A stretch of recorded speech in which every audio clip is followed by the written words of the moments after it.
नमस्कार दोस्तों, क्या हाल है। स्वागत है आपका हमारे यूपी बुलेटिन एक्स भरोसेमंद न्यूज चैनल में। तो आइए बात करते हैं आज के मुख्य समाचार में से उत्तर प्रदेश की तमाम बड़ी खबरों पर एक नजर डालते हैं। इससे पहले अगर आपने अभी तक हमारे इस चैनल को सब्सक्राइब नहीं किया है तो सब्सक्राइब कर लीजिएगा, क्योंकि आपका एक सब्सक्राइब हमारे लिए बहुत महत्वपूर्ण होने वाला है। बहुत मेहरबानी होगी।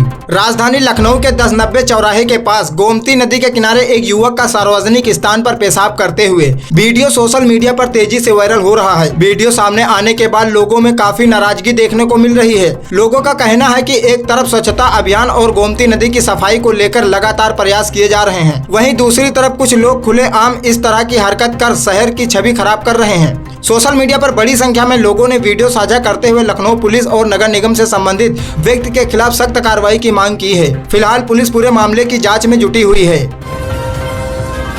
मौसम विभाग ने उत्तर भारत के कई राज्यों के साथ उत्तर प्रदेश के लिए भी अगले 48 घंटों का अलर्ट जारी किया है। मौसम वैज्ञानिकों के अनुसार मानसून की सक्रियता तेजी से बढ़ रही है, जिसके कारण प्रदेश के कई जिलों में भारी से बहुत भारी बारिश होने की संभावना है। इसके साथ ही कुछ क्षेत्रों में 100 किलोमीटर प्रति घंटे की रफ्तार से तेज हवाएं चल सकती हैं और आकाशीय बिजली गिरने का भी खतरा बना हुआ है। प्रशासन ने लोगों से अपील की है कि खराब मौसम के दौरान अनावश्यक यात्रा से बचें, नदी नालों के किनारे न जाएं और स्थानीय प्रशासन द्वारा जारी दिशा निर्देशों का पूरी तरह पालन करें।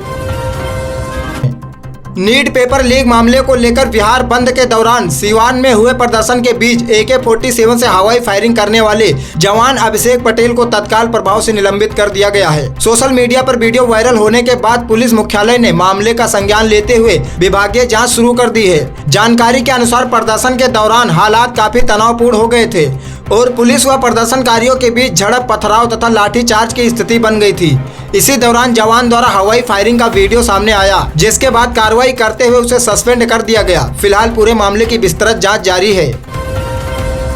सोशल मीडिया पर एक वीडियो तेजी से वायरल हो रहा है, जिसमें दावा किया जा रहा है कि करीब 35,000 फीट की ऊंचाई पर उड़ रहे एक विमान के अंदर सांप दिखाई दिया। वीडियो में सांप नजर आने के बाद यात्रियों और क्रू मेंबर्स के बीच अफरा तफरी का माहौल बन गया। हालांकि अभी तक यह स्पष्ट नहीं हो पाया है कि यह घटना कब और किस एयरलाइन की है।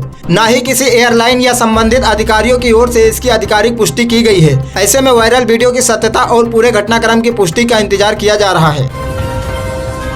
बिहार के वैशाली जिले में देर रात SBI का एक ATM उखाड़कर बदमाश फरार हो गए। बताया जा रहा है कि ATM में करीब 40 लाख रुपए नकद मौजूद थे। घटना के बाद इलाके में हड़कंप मच गया और पुलिस ने तत्काल कार्रवाई करते हुए विशेष जांच टीम तथा SIT का गठन कर दिया।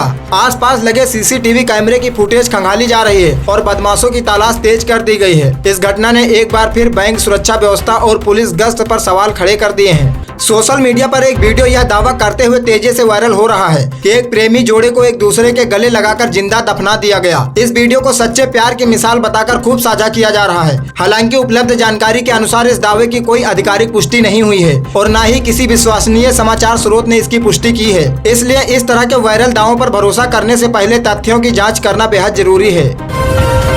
मध्य प्रदेश के इंदौर के राजनगर इलाके में एक दर्दनाक घटना सामने आई है, जहां 49 वर्षीय ऑटो चालक विजय होलकर पर अचानक एक हाथी ने हमला कर दिया। बताया जा रहा है कि वह हाथी को गुड़ खिला रहे थे, तभी हाथी बेकाबू हो गया और उसने उन्हें सूंड से उठाकर जमीन पर पटक दिया। इसके बाद हाथी ने उनके सीने पर पैर रख दिया, जिससे वह गंभीर रूप से घायल हो गए। अस्पताल में इलाज के दौरान उनकी मौत हो गई। पुलिस ने मामला दर्ज कर हाथी के महावत को गिरफ्तार कर लिया है और पूरे मामले की जाँच की जा रही है। उत्तर प्रदेश के मैनपुरी में जमीन के विवाद को लेकर दिन दहाड़े फायरिंग का मामला सामने आया है। बताया जा रहा है कि कुछ दबंग खुलेआम हथियार लहराते हुए गोलीबारी करते नजर आ रहे हैं। पीड़ित पक्ष का आरोप है कि हमलावर पहले भी उनके साथ मारपीट कर चुके हैं। घटना के बाद इलाके में दहशत फैल गई और पुलिस ने मौके पर पहुंचकर जांच शुरू कर दी है। अधिकारियों का कहना है कि सभी पहलुओं की जाँच के बाद दोषियों के खिलाफ कड़ी कानूनी कार्रवाई की जाएगी। राजधानी लखनऊ के केसरबाग क्षेत्र स्थित रतन स्क्वायर के पास गोली चलने की सूचना मिलने से इलाके में अफरा तफरी मच गई। सूचना मिलते ही पुलिस मौके पर पहुंची और घटना स्थल का निरीक्षण कर जांच शुरू कर दी है। शुरुआती जानकारी के अनुसार घटना में शामिल दोनों पक्ष एक दूसरे के परिचित बताए जा रहे हैं, लेकिन विवाद की वजह और गोली चलने की परिस्थितियां अभी स्पष्ट नहीं हो सकी हैं। पुलिस आसपास लगे CCTV कैमरे की फुटेज खंगाल रही है और मामले से जुड़े सभी पहलुओं की जाँच कर रही है। उत्तर प्रदेश के कुशीनगर जिले के सेवराही क्षेत्र में एक कोचिंग सेंटर के शिक्षक पर छात्रा से छेड़छाड़ का आरोप लगने के बाद हंगामा मच गया। आरोप है कि छात्रा लंबे समय से परेशान थी और उसने घटना की जानकारी अपने परिजनों को दी। इसके बाद परिजन और कुछ स्थानीय लोग कोचिंग सेंटर पहुंचे और आरोपी शिक्षक की पिटाई कर दी। घटना का वीडियो सोशल मीडिया पर वायरल हो रहा है। पुलिस ने मामला दर्ज कर जाँच शुरू कर दी है और सभी पक्षों से पूछताछ की जा रही है। राजधानी लखनऊ के भूतनाथ मेट्रो स्टेशन के नीचे दिन दहाड़े हुई मारपीट का वीडियो सोशल मीडिया पर तेजी से वायरल हो रहा है। बताया जा रहा है कि एक युवक ने अपनी कथित प्रेमिका को दूसरे युवक के साथ देख लिया, जिसके बाद उसने अपने साथियों के साथ मिलकर दूसरे युवक पर हमला कर दिया। सड़क पर हुई इस मारपीट से मौके पर अफरा तफरी मच गई और बड़ी संख्या में लोग इकट्ठा हो गए। घटना का वीडियो वायरल होने के बाद पुलिस ने मामले का संज्ञान लेते हुए जाँच शुरू कर दी है और सीसीटीवी फुटेज के आधार पर आरोपियों की पहचान कर आगे की कार्रवाई की जा रही है। केंद्रीय शिक्षा मंत्री धर्मेंद्र प्रधान के इस्तीफे के बाद देश की राजनीति में हलचल तेज हो गई है। विपक्ष लगातार केंद्र पर हमलावर है। समाजवादी पार्टी के राष्ट्रीय अध्यक्ष अखिलेश यादव ने बयान जारी करते हुए कहा है कि यह इस्तीफा छात्रों के लंबे आंदोलन और जनता के बढ़ते दबाव के सामने केंद्र सरकार का सीधा सरेंडर है। उन्होंने कहा है कि केवल मंत्री बदल देने से समस्या का समाधान नहीं होगा। सरकार को उन लाखों छात्रों के भविष्य की स्पष्ट गारंटी देनी होगी जो परीक्षा विवाद और पेपर लीक जैसी घटनाओं से प्रभावित हुए हैं। साथ ही दोषियों के खिलाफ सख्त कार्रवाई और पूरी परीक्षा प्रणाली में व्यापक सुधार किए जाने की भी मांग उठाई गई है। उत्तर प्रदेश में हाल ही में शुरू हुए कानपुर लखनऊ एलिवेटेड एक्सप्रेसवे पर बड़ा सवाल खड़ा हो गया है। उद्घाटन से ही महज 12 दिन बाद कोरारी क्षेत्र में लगभग 5 से 7 मीटर सड़क अचानक धंस गई, जिससे प्रशासन और निर्माण एजेंसियों में हड़कंप मच गया। घटना सामने आते ही विपक्ष ने निर्माण कार्य की गुणवत्ता पर गंभीर सवाल उठाए। मामला बढ़ने के बाद भारतीय राष्ट्रीय राजमार्ग प्राधिकरण यानी NHAI की तकनीकी टीम तुरंत मौके पर पहुंची और सड़क की मरम्मत के साथ विस्तृत जाँच शुरू कर दी। अधिकारियों का कहना है कि धंसाव के वास्तविक की जांच की जा रही है और भविष्य में ऐसी घटना दोबारा न हो, इसके लिए आवश्यक तकनीकी सुधार किए जाएंगे। मैनपुरी पहुंचे उत्तर प्रदेश के मुख्यमंत्री योगी आदित्यनाथ ने एक जनसभा को संबोधित करते हुए विपक्षी दलों पर तीखा हमला बोला। उन्होंने कहा कि दोपहर 12 बजे तक सोकर उठने वाले नेताओं से प्रदेश का विकास नहीं हो सकता। मुख्यमंत्री ने कानून व्यवस्था को लेकर भी सख्त संदेश देते हुए कहा कि उत्तर प्रदेश में माफिया, अपराधी और कानून तोड़ने वालों के लिए अब कोई जगह नहीं है। यदि कोई कानून अपने हाथ में लेने की कोशिश करेगा तो उसकी सही जगह केवल जेल होगी या फिर उसे कानून के अनुसार कड़ी सजा मिलेगी। मुख्यमंत्री ने कहा कि सरकार विकास और सुरक्षा दोनों मोर्चों पर पूरी मजबूती के साथ काम कर रही है। उत्तर प्रदेश के आगामी राजनीतिक समीकरणों के बीच AIMIM प्रमुख असदुद्दीन अवैसी ने बड़ा राजनीतिक दांव खेलते हुए समाजवादी पार्टी को खुला गठबंधन प्रस्ताव दिया है। अवैसी ने कहा कि यदि भारतीय जनता पार्टी को उत्तर प्रदेश में चुनौती देनी है तो अखिलेश यादव को समय रहते हुए उनके साथ गठबंधन कर लेना चाहिए। उन्होंने कहा कि चुनाव के समय बहुत देर करने के बाद पछताने से कोई फायदा नहीं होगा। इसी दौरान मुरादाबाद में आयोजित कार्यक्रम में संबल हिस्सा में मुख्य आरोपी और जामा मस्जिद कमेटी के अध्यक्ष जफर आलम भी AIMIM में शामिल हो गए। अवैसी ने कहा कि शोषितों, वंचितों और अल्पसंख्यकों की आवाज को मजबूत राजनीतिक मंच देने के लिए पार्टी लगातार विस्तार कर रही है। जफर आलम के पार्टी में शामिल होने के बाद प्रदेश की राजनीति में नई चर्चाएं शुरू हो गई हैं। अयोध्या के राम मंदिर परिसर में चढ़ावे की राशि चोरी होने के मामले में सुप्रीम कोर्ट ने बेहद सख्त रुख अपनाया है। शीर्ष अदालत ने मामले की निष्पक्ष जांच सुनिश्चित करने के लिए पुरानी जांच टीम को हटाकर नई विशेष जांच टीम यानी SIT गठित कराने का निर्देश दिया है। इस नई SIT की कमान तेज तर्रार IPS अधिकारी IG किरण S को सौंप दी गई है। सुप्रीम कोर्ट ने स्पष्ट निर्देश दिया है कि पूरे मामले की गहराई से जाँच कर जल्द से जल्द विस्तृत रिपोर्ट अदालत के सामने पेश की जाए। उत्तर प्रदेश STF ने बागपत जिले में बड़ी कार्रवाई करते हुए 1 लाख रुपए के इनामी शूटर विपुल उर्फ खूनी को मुठभेड़ में मार गिराया है। पुलिस के अनुसार विपुल कई वर्षों से फरार चल रहा था और उसके खिलाफ हत्या, रंगदारी और गैंगस्टर सहित कुल 38 गंभीर अपराधी मुकदमे दर्ज थे। STF का कहना है कि आरोपी भाड़े पर हत्या करने वाले एक संगठित गिरोह से जुड़ा हुआ था और लंबे समय से पुलिस की तलाश में था। मुठभेड़ के बाद मौके से अवैध हथियार, कारतूस और अन्य आपत्तिजनक सामग्री भी बरामद की गई है। इस कार्रवाई को प्रदेश में अपराध के खिलाफ बड़ी सफलता माना जा रहा है। मौसम विभाग ने उत्तर प्रदेश के 19 जिलों में भारी बारिश, तेज आंधी और आकाशीय बिजली को लेकर रेड और ऑरेंज अलर्ट जारी किया है। भारतीय मौसम विभाग के अनुसार सोमवार से पूरे प्रदेश में मानसून एक बार फिर पूरी तरह सक्रिय हो जाएगा। कई जिलों में मूसलाधार बारिश के साथ 80 किलोमीटर प्रति घंटे तक की रफ्तार से तेज हवाएं चलने की संभावना जताई गई है। प्रशासन ने लोगों से अपील की है कि खराब मौसम के दौरान अनावश्यक यात्रा से बचें, खुले मैदानों और पेड़ों के नीचे खड़े न हों तथा स्थानीय प्रशासन द्वारा जारी सुरक्षा निर्देशों का पूरी तरह पालन करें ताकि किसी भी अप्रिय घटना से बचा जा सके। कृषि विभाग ने प्रधानमंत्री किसान सम्मान निधि योजना की अगली किस्त को लेकर महत्वपूर्ण अपडेट जारी किया है। विभाग ने स्पष्ट किया है कि जिन किसानों ने अपने बैंक खाते की आधार सीडिंग और ई-केवाईसी की प्रक्रिया पूरी कर ली है, केवल उन्हीं पात्र किसानों के खाते में अगली किस्त के 2000 रुपए भेजे जाएंगे। जिन किसानों की ई-केवाईसी अभी तक पूरी नहीं हुई है, उन्हें जल्द से जल्द आधिकारिक पोर्टल या नजदीकी सुविधा केंद्र पर जाकर यह प्रक्रिया पूरी करने की सलाह दी गई है। अधिकारियों का कहना है कि समय रहते सत्यापन पूरा नहीं करने वाले किसानों की किस्त अटक सकती है, इसलिए सभी पात्र लाभार्थी निर्धारित प्रक्रिया जल्द पूरी कर लें। राजधानी दिल्ली के जंतर मंतर पर विभिन्न मांगों को लेकर पिछले 37 दिनों से चल रहा छात्र आंदोलन का धरना प्रदर्शन अब समाप्त हो गया है। प्रदर्शन खत्म होने के बाद प्रशासन ने पूरे इलाके को खाली कराकर यातायात व्यवस्था सामान्य कर दी है। इस बीच इस मुद्दे पर राजनीतिक बयानबाजी भी तेज हो गई है। भारतीय जनता पार्टी ने कांग्रेस और विपक्षी दलों पर निशाना साधते हुए कहा है कि राहुल गांधी समेत कई विपक्षी नेता अब इस आंदोलन की सफलता का श्रेय लेने की कोशिश कर रहे हैं, जबकि आंदोलन के दौरान उनका छात्रों से कोई वास्तविक जुड़ाव नहीं था। वहीं विपक्ष का कहना है कि छात्रों की आवाज को दबाया नहीं जा सकता और सरकार की परीक्षा व्यवस्था में व्यापक सुधार करने होंगे। स्वामी अविमुक्तेश्वरानंद ने देश में चल रहे परीक्षा विवाद और राजनीतिक घटनाक्रम पर अपनी प्रतिक्रियाएं देते हुए कहा है कि केवल किसी मंत्री के इस्तीफे से पूरी व्यवस्था रातों रात नहीं बदल जाती। उन्होंने कहा कि यदि शिक्षा व्यवस्था को वास्तव में पारदर्शी और भ्रष्टाचार से मुक्त बनाना है तो सरकार को केवल चेहरे बदलने के बजाय पूरे सिस्टम को कठोर और स्थायी सुधार लागू करने होंगे। उन्होंने यह भी कहा है कि लोकतंत्र में किसी भी बड़ी प्रशासनिक विफलता के बाद जवाबदेही तय होना आवश्यक है और भविष्य में छात्रों के हितों की रक्षा के लिए मजबूत व्यवस्था बनाई जानी चाहिए।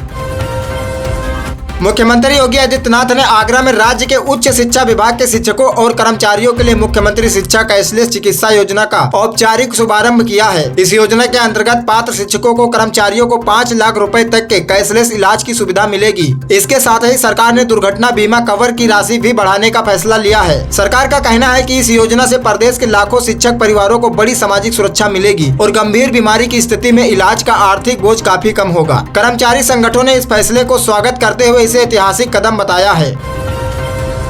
आगामी सावन महीने में शुरू होने वाली कांवड़ यात्रा को सुरक्षित, सुचारू और व्यवस्थित बनाने के लिए उत्तर प्रदेश सरकार ने व्यापक तैयारियां शुरू कर दी हैं। परिवहन निगम 30 जुलाई से प्रमुख कांवड़ मार्गों पर 300 अतिरिक्त विशेष बसों का संचालन करेगा। इसके अलावा यात्रियों की सुविधा, ट्रैफिक प्रबंधक, सुरक्षा व्यवस्था और आपातकालीन सहायता की निगरानी के लिए शासन स्तर पर 24 घंटे कार्य करने वाला हाईटेक कंट्रोल रूम भी सक्रिय कर दिया गया है। सरकार का कहना है कि पूरी यात्रा के दौरान सभी जिलों में पुलिस व्यवस्था विभाग और प्रशासनिक टीमें लगातार निगरानी बनाए रखेंगी ताकि श्रद्धालुओं को किसी भी प्रकार की परेशानी का सामना न करना पड़े। उत्तर प्रदेश सरकार ने अलीगढ़ से मुरादाबाद के बीच प्रस्तावित हाई स्पीड कॉरिडोर परियोजना को लेकर प्रशासनिक तैयारियां तेज कर दी हैं। शासन ने परियोजना से प्रभावित होने वाले 10 प्रमुख गांवों में जमीन की खरीद फरोख्त पर तत्काल प्रभाव रोक लगा दी है। इसके साथ ही इन क्षेत्रों में जमीनों के नामांतरण की प्रक्रिया भी फिलहाल स्थगित कर दी गई है। अधिकारियों का कहना है कि यह फैसला भूमि अधिग्रहण प्रक्रिया को पारदर्शी बनाए रखने, फर्जी खरीद फरोख्त रोकने और भविष्य में किसी भी प्रकार के विवाद से बचने के उद्देश्य से लिया गया है। उत्तर प्रदेश के पर्यटन और सांस्कृतिक महत्व के लिए बड़ी उपलब्धि सामने आई है। वाराणसी स्थित विश्व प्रसिद्ध बौद्ध तीर्थ स्थल सारनाथ को यूनेस्को की विश्व धरोहर सूची में आधिकारिक रूप में शामिल कर लिया गया है। दक्षिण कोरिया में आयोजित यूनेस्को की बैठक में इस ऐतिहासिक घोषणा के बाद सारनाथ भारत का 45वां और उत्तर प्रदेश का चौथा विश्व धरोहर स्थल बन गया है। विशेषज्ञों का मानना है कि इस फैसले से अंतर्राष्ट्रीय पर्यटन को बढ़ावा मिलेगा, स्थानीय रोजगार के नए अवसर पैदा होंगे और प्रदेश की सांस्कृतिक पहचान को वैश्विक स्तर पर नई मजबूती मिलेगी। उत्तर प्रदेश आयकर विभाग अब एक चोरी पर लगाम लगाने और रिटर्न की जांच को अधिक प्रभावी बनाने के लिए अत्याधुनिक आर्टिफिशियल इंटेलिजेंस तकनीक का उपयोग करने जा रहा है। नई AI आधारित प्रणाली लागू होने के बाद आयकर रिटर्न में छिपाई गई गलत जानकारी और वित्तीय अनियमितताओं का पता कुछ ही सेकंड में लगाया जा सकेगा। विभाग का कहना है कि इस तकनीक से ईमानदार करदाताओं को राहत मिलेगी, जाँच प्रक्रिया तेज होगी और कर प्रशासन में पारदर्शिता के साथ साथ राजस्व संग्रह में भी सुधार आएगा। उत्तर प्रदेश माध्यमिक शिक्षा परिषद ने यूपी बोर्ड परीक्षा 2027 की तैयारियां समय से पहले शुरू कर दी हैं। बोर्ड ने स्पष्ट किया है कि कक्षा 10वीं और 12वीं के व्यक्तिगत यानी प्राइवेट परीक्षार्थी अपने आवेदन पत्र और परीक्षा शुल्क 5 अगस्त तक जमा कर सकते हैं। शिक्षा विभाग ने सभी विद्यालयों और परीक्षा केंद्रों को निर्देश दिया है कि निर्धारित समय सीमा के भीतर सभी औपचारिकताएं पूरी कराई जाएं, ताकि बाद में किसी भी छात्र को आवेदन संबंधित परेशानी का सामना न करना पड़े। बोर्ड ने अभ्यर्थियों से अंतिम तिथि का इंतजार न करने की भी अपील की है। देश के युवाओं के लिए भारतीय नौसेना में आधिकारिक बनने का सुनहरा अवसर सामने आया है। भारतीय नौसेना ने विभिन्न शाखाओं में ऑफिसर रैंक के 275 पदों पर भर्ती का नोटिस जारी किया है। चयनित अभ्यर्थियों को आकर्षक वेतन, विभिन्न सरकारी भत्ते, परीक्षण और अन्य सुविधाएं प्रदान की जाएंगी। इच्छुक एवं योग्य उम्मीदवार निर्धारित समय सीमा के भीतर भारतीय नौसेना की आधिकारिक वेबसाइट पर ऑनलाइन आवेदन कर सकते हैं। भर्ती प्रक्रिया को पूरी तरह पारदर्शी रखा जाएगा और चयन निर्धारित मानकों के आधार पर किया जाएगा।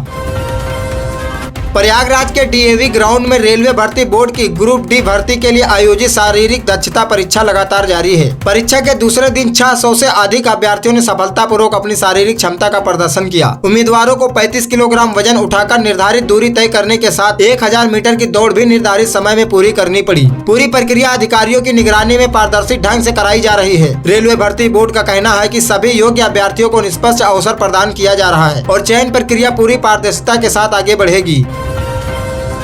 उत्तर प्रदेश पुलिस भर्ती एवं प्रोन्नति बोर्ड ने प्रदेश में कांस्टेबल और इंस्पेक्टर के रिक्त पदों पर प्रस्तावित नई भर्ती प्रक्रिया की तैयारियां तेज कर दी हैं। विभाग के वरिष्ठ अधिकारियों के अनुसार भर्ती से जुड़ी प्रारंभिक रूपरेखा लगभग तैयार कर ली गई है और पदों की संख्या को अंतिम रूप देने का कार्य चल रहा है। आधिकारिक अधिसूचना जल्द जारी होने की संभावना जताई जा रही है। लंबे समय से भर्ती का इंतजार कर रहे लाखों युवाओं के लिए यह बड़ी राहत भरी खबर मानी जा रही है। विभाग का कहना है कि पूरी चयन प्रक्रिया पारदर्शी और निष्पक्ष तरीके से आयोजित की जाएगी ताकि योग्य अभ्यर्थियों को बिना किसी विवाद को अवसर मिल सके।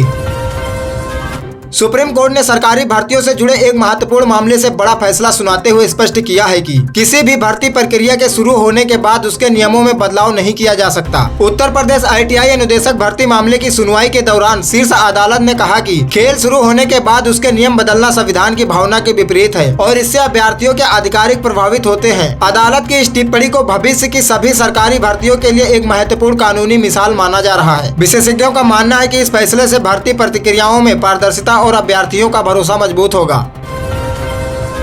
वाराणसी पुलिस और साइबर सेल की संयुक्त टीम ने फर्जी आधार कार्ड के माध्यम से बैंक खाते खुलवाकर साइबर अपराधियों को उपलब्ध कराने वाले एक बड़े अंतरराज्यीय गिरोह का पर्दाफाश किया है। पुलिस ने गिरोह की महिला सरगना, एक पोस्टमैन सहित कुछ 6 आरोपियों को गिरफ्तार किया है। जांच में सामने आया है कि यह गिरोह फर्जी दस्तावेजों के आधार पर बैंक खाते खुलवाता था और बाद में इन्हें साइबर ठगी करने वाले अपराधियों को मोटी रकम लेकर बेच देता था। पुलिस ने आरोपियों के कब्जे में कई महत्वपूर्ण दस्तावेज और इलेक्ट्रॉनिक उपकरण बरामद किए हैं। पूरे नेटवर्क की जाँच जारी है और इस मामले में आगे भी बड़ी कार्रवाई, गिरफ्तारियां होने की संभावना जताई जा रही है। अगर दोस्तों आप लोगों ने हमारे इस वीडियो को यहाँ तक देखा है तो बहुत बहुत धन्यवाद देखने के लिए। आप लोगों से एक छोटी सी रिक्वेस्ट और करना चाहूंगा कि आप ये हमारी वीडियो कहाँ से देख रहे हैं कमेंट करके जरूर बताइएगा और अभी तक हमारे इस चैनल को सब्सक्राइब नहीं किया है तो सब्सक्राइब कर लीजिएगा क्योंकि आपका एक सब्सक्राइब हमारे लिए बहुत महत्वपूर्ण होने वाला है। जय हिंद, जय भारत, वंदे मातरम।